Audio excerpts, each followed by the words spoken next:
সম্মানিত ভিউয়ার্স, আসসালামু আলাইকুম। আপনারা দেখছেন ই বাংলা টিভি।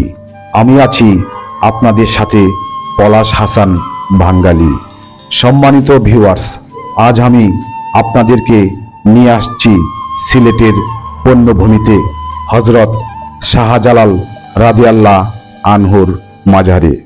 চলুন আপনাদেরকে ভিতরে নিয়ে যাই। হযরত শাহজালাল রাদিয়াল্লাহু আনহু ছিলেন উপমহাদেশের একজন বিখ্যাত দরবেশ ও পীর। তিনি ছিলেন অলিকুল শিরোমণি। সিলেট অঞ্চলে তার মধ্য দিয়ে ইসলাম প্রচার ঘটে। সিলেটের প্রথম মুসলমান শেখ বুরহানুদ্দিনের উপর রাজা ঘরগোবিন্দের অত্যাচার এবং এর পরিপ্রেক্ষিতে হযরত শাহজালাল রাদিয়াল্লাহু আনহু তার সফর সঙ্গী 360 আউলিয়া সিলেটের আগমনের ইতিহাসের একটি উল্লেখযোগ্য ঘটনা। এ কারণে সিলেটকে 360 আউলিয়ার দেশ বলা হয়। কেউ কেউ সিলেটকে পণ্যভূমি অভিহিত করেন। দরগা শরীফটি সকলের কাছে একটি অত্যন্ত পবিত্র স্থান, তাই পর্যটকদের আকৃষ্ট করতে এটি ব্যবহার করা হয় না। এ কারণে দরগার হেফাজতকারীরাই ঠিক করে থাকেন দরগার অভ্যন্তরে কারা প্রবেশ করতে পারবে। অনেক সময় দর্শনার্থীদের ফিরিয়ে দেওয়া হয় শালীন পোশাক পরিধান না করার জন্য। তাই দরগায় প্রবেশের সময় অবশ্যই আপনাকে পোশাক পরিচ্ছদের দিকে লক্ষ্য রাখতে হবে। হযরত শাহজালাল রাদিয়াল্লাহু আনহুর দরগা চত্বরে উত্তর দিকে একটি পুকুর আছে। এই পুকুরে রয়েছে অসংখ্য গজার মাছ। এসব মাছকে পবিত্র জ্ঞান করে দর্শনার্থীরা ছোট ছোট মাছ খেতে দেয়। পুকুরের পশ্চিম কোণে ছোট মাছ বিক্রি ব্যবস্থা রয়েছে।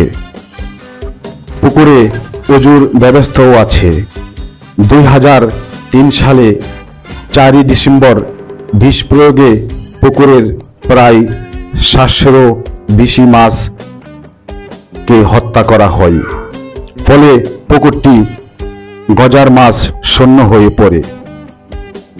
মরে যাওয়া মাছগুলোকে মসজিদের পশ্চিম দিকের গোরস্থানে পুঁতে ফেলা হয়। পুকুরটি মাছ শূন্য হয়ে যাওয়ায় পর হযরত শাহজালাল রাদিয়াল্লাহু আনহুর এর অপর সফর সঙ্গী মৌলভীবাজারের শাহ মুস্তাফা রাদিয়াল্লাহু আনহুর এর মাজার থেকে 2004 সালে 11 জানুয়ারি 24টি গজার মাছ এনে পুকুরে ছাড়া হয়। বর্তমানে পুকুরে গজার মাছের সংখ্যা কয়েকশতে দাঁড়িয়েছে। হযরত শাহজালাল রাদিয়াল্লাহু আনহুর এর আধ্যাত্মিক শক্তির পরিচয় পেতে হযরত নিজামুদ্দিন আউলিয়া তাকে সাদরে গ্রহণ করেন। প্রীতি নির্দেশন রূপ তাকে একজোড়া সুরমা রঙের কবুতর বা জালালি কবুতর উপহার দেন। সিলেট ও এর আশেপাশের অঞ্চলে বর্তমানে যে সুরমা রঙের কবুতর দেখা যায় তা ওই কুপুত যুগের বংশধর এবং জালালি কবুতর নামে খ্যাত।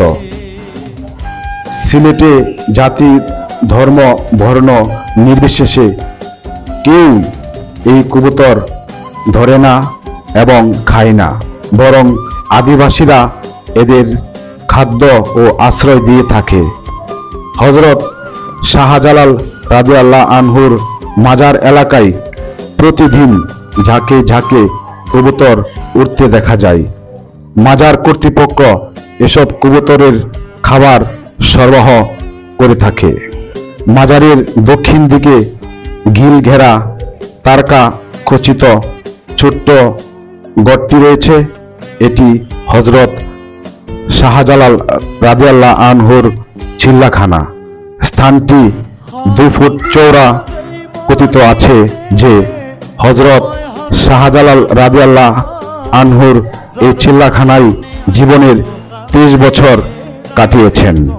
হযরত শাহজালাল রাদিয়াল্লাহু আনহু কেবল একজন পীর ছিলেন না, তিনি ছিলেন একজন বীর মুজাহিদ। তার ব্যবহৃত তলোয়ার, খড়ম, প্লেট, বাটি ইত্যাদি দর্শনার্থীদের দেখার জন্য ব্যবস্থা রয়েছে। দরগার দক্ষিণ দিকে মাদ্রাসার বিল্ডিং এর মধ্য দিয়ে একটি প্রবেশ পথ রয়েছে। ওই পথ দিয়ে অগ্রসর হওয়ার পর বাঁ দিকে বাড়িটিতে মুফতি নাজিমউদ্দিন আহমেদ।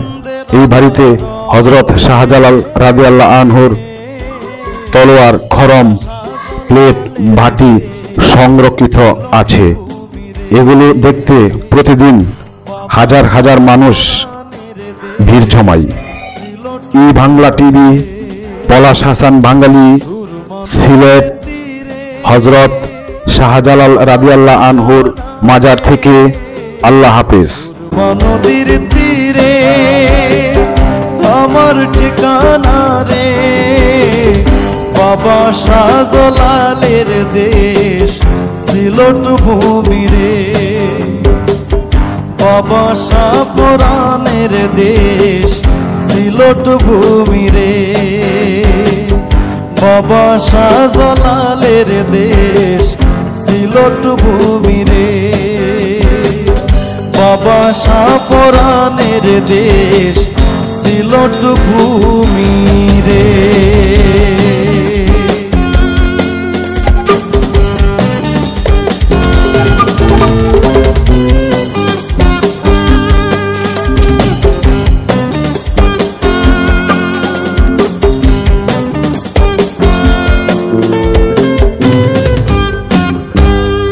আমার একদিকে সাজলা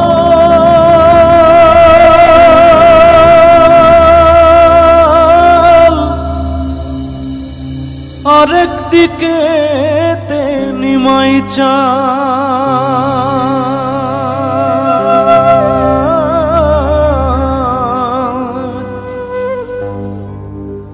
সুরমা নদী বহে যেথা,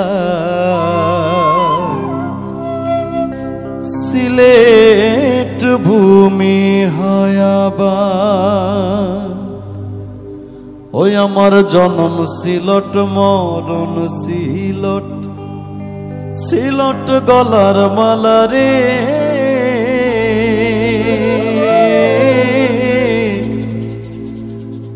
বাবা শাহজালালের দেশ সিলট ভূমি রে,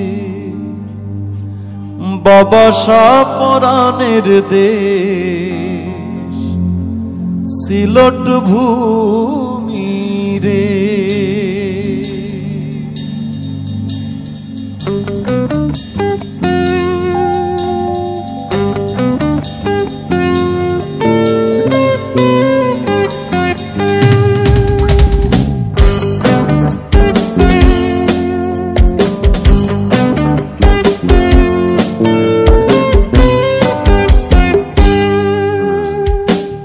সুরমা নদীর তীরে আমার ঠিকানা রে, সুরমা নদীর তীরে আমার ঠিকানা রে, বাবা শাহজালালের দেশ সিলট ভূমি রে, বাবা শাহপরানের দেশ সিলট ভূমি রে।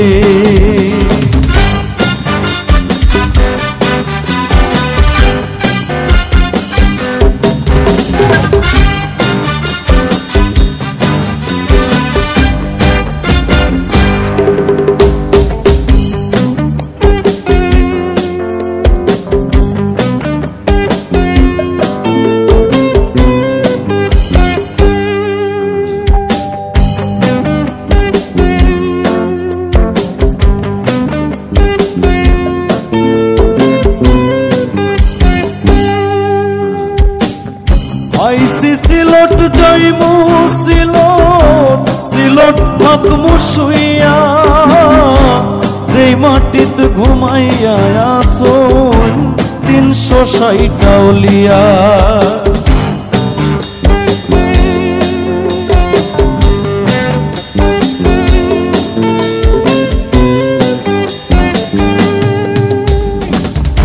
আইসি সিলট যাইমু সিলট সিলট থাকমু শুইয়া যেই মাটিত ঘুমাইয়া